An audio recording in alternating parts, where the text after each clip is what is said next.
up, people? Welcome back to FMall. It's me, Anwar, your host. Y'all know who it is. If this is your first time, FMall, on the intro, you saw a quote from James Baldwin. If you didn't get to see that, rewind it. Take a look at it again. But this is a little bit of a nod to that. But ultimately, FMOL is an acronym for 15 minutes or less. I'm going to talk about some stuff happening in the world, get a little bit of information about some stuff happening in DC, talk a little bit about what's happening here in Nevada where I live, and hopefully I'm able to do all of that and send you on your way in 15 minutes or less. That stated, let's get to it, shall we? So this week we had the Juneteenth holiday. For those of you who celebrate, happy Juneteenth. For those of you who don't, that's okay. Enjoy the day off or take your ass to work. Either way, it's okay to shut the fuck up. As stated, by now, of course, most people know that it commemorates the end of slavery, air quotes, because it's deeper than that. But we've only got 15 minutes. For whatever reason, people like to get in their feelings about this holiday. I still don't quite understand that. But you know what? Let's talk about why shutting the fuck up might not be a bad idea. So, to people who say black folks should just be thankful to Abraham Lincoln. For starters, the Emancipation Proclamation was not signed on behalf of enslaved people, but it was done to cripple the South economically. And it was little more than just a gesture, because the reality is it didn't free any slaves in the North, where slavery was still a thing. So you've got that right there. And then, I don't know if you've ever watched the movie Glory, but if you haven't, you probably should. That's actually where Denzel Washington won his first Oscar. Fun fact. Anyhow, if you've watched it or done any research around the Civil War, you know that black soldiers that fought for the Union were paid less than their white counterparts. In fact, some of those same black soldiers fighting for the North, fighting for the Union, some of those same black soldiers spent 2 years writing letters to Abraham Lincoln, asking him to pay them equally. So, did you also know that the first state to legalize slavery was not Virginia? It wasn't a southern state. It was Massachusetts. Yeah. So, that stated, I could go on forever. I've only got 15 minutes, and I actually went on location earlier and had a couple guests talk to me about what Juneteenth meant to them. So, check out my people, Mr. Mo and the homie Simo at Masterpiece Barbershop. What's up, y'all? It's Anwar at the Mall Pod. Today we on location at the historic Masterpiece Barbershop in the historic west side of Las Vegas. If you don't know, you should. I'm here with Mr. Mo, my former barber when I had hair, my best friend, because I need more friends. But anyhow, he does. But it is Juneteenth. Hopefully today, one of you African American followers will be Anwar's friend.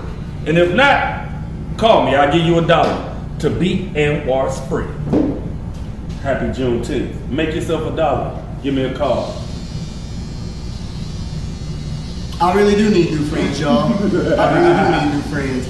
But since we here, Mo. Yes, sir. Since you mentioned Juneteenth, can you talk to our people a little bit about what Juneteenth means to you personally?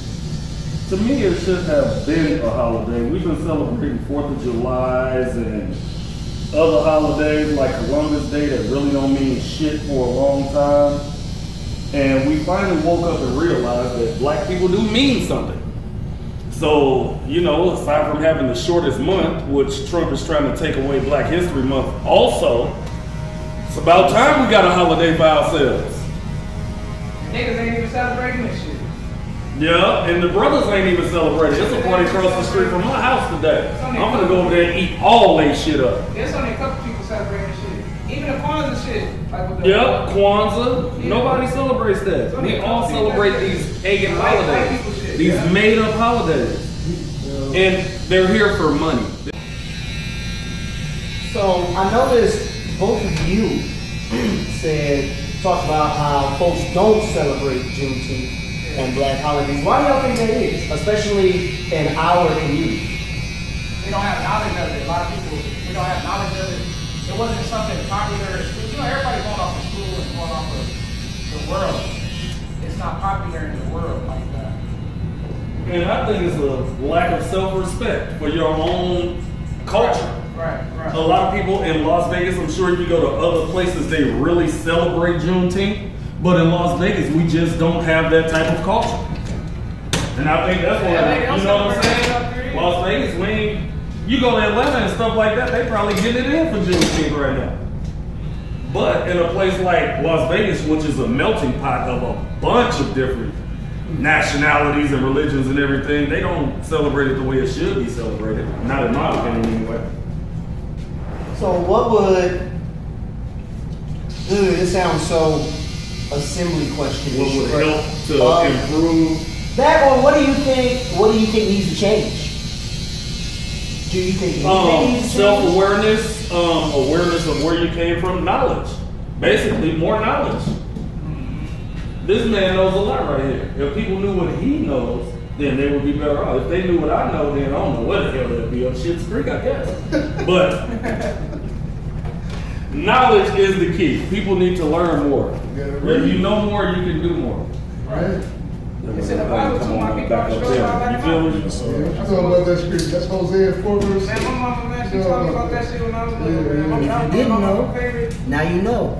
lines, man. Yeah. Back in knowledge. When you Y'all back in stop the learning, studio. you stop growing. Ain't nobody If you ever get a chance, you should read the book called Lies My Teacher Told Me by James Lowen. That's not an endorsement or anything like that. I read the book and thought it was good, and I learned some stuff. So you might be able to do the same thing. That stated this past weekend was Father's Day. So happy late Father's Day to all of the dads out there. We also had what was initially supposed to be a tribute to the Army for their 250th anniversary. We had that co-opted and turned into a self-aggrandizing parade for, that's right, the dude on Pennsylvania Avenue. And it's funny to me because he expected some big display of power and flair. I guess he probably thought it would look like this.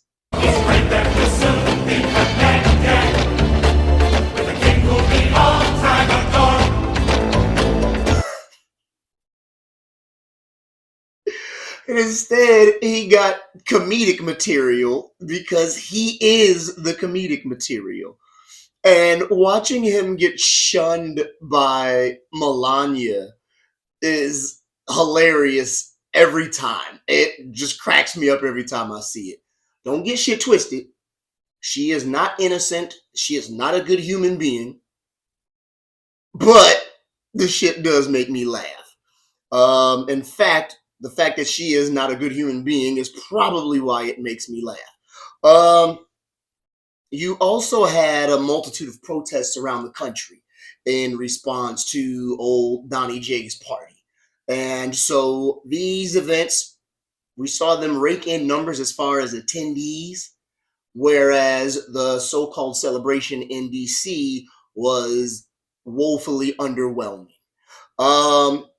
Then I read somewhere that Donald Trump is mad at Pete Hegseth about it. And I just think because, of course he is. But in the midst of laughing, let's not forget, Republicans in the Senate are still working to take away health care and raise your costs, also they can give billionaires a break on taxes. Like, there are so many things wrong with this bill, which is why I keep talking about it. And then when you think about the fact that this past weekend, we had troops marching in a parade that wound up being a bust. We also have troops potentially being sent to the Middle East for a conflict we have no business being in. And then we've had troops deployed to California when the governor didn't even ask for them. So we've had this happen in just the past week. How can anybody be okay with VA benefits being taken away? People claim to love the troops, but when the troops are all used up, it's like, oh, well, thanks, but on to the next. How is that okay with anybody? And if it's not okay with you, why are you silent about it? Think about that for a second. And the reality is, some of you really don't give as much of a fuck about the troops or the veterans as you claim to. That's just what it is. Is that uncomfortable? Probably. Learn to sit in it or change it. There you go. The bill, I will tell you that it is starting to run into some roadblocks because you've got even some Republicans who have a problem with raising the debt ceiling $5 trillion. That's a lot of money. And others, thankfully, I guess you could say, are really strictly opposed to the Medicaid cuts. And I want you to remember what a Republican operative said back in March. The dude said, Medicaid is not just for black people in the ghetto. Some of these people are our voters too. Yeah, you heard that right. Matter of fact, I'm going to drop the link to the article in the description to this video. So check it out when you get a chance.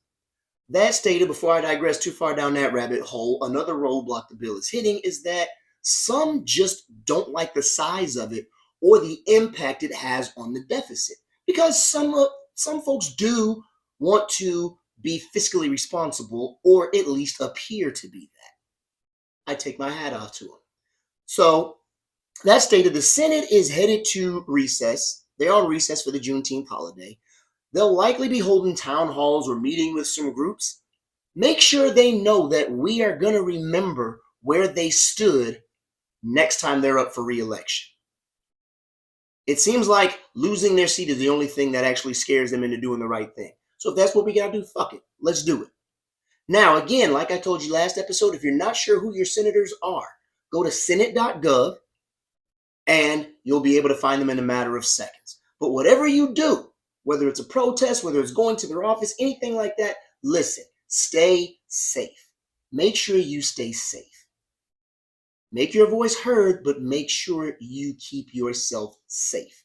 I would never encourage anybody to go out and do anything that would put them in danger or in harm's way. Please don't do that. Now, here in Nevada, Governor J.J. Lombardo broke his record for vetoes. Last session, he said it with over 75, or with 75, my bad.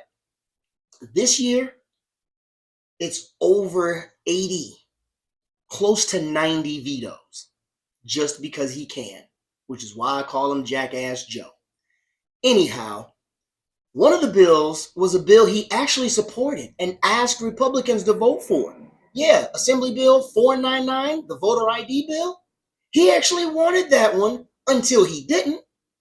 And it's almost like this dude just wants to say no to everything that doesn't exclusively benefit the wealthy. To hell with paying people a livable wage. To hell with looking after tenants. To hell with protecting children in school from ICE or from shooters.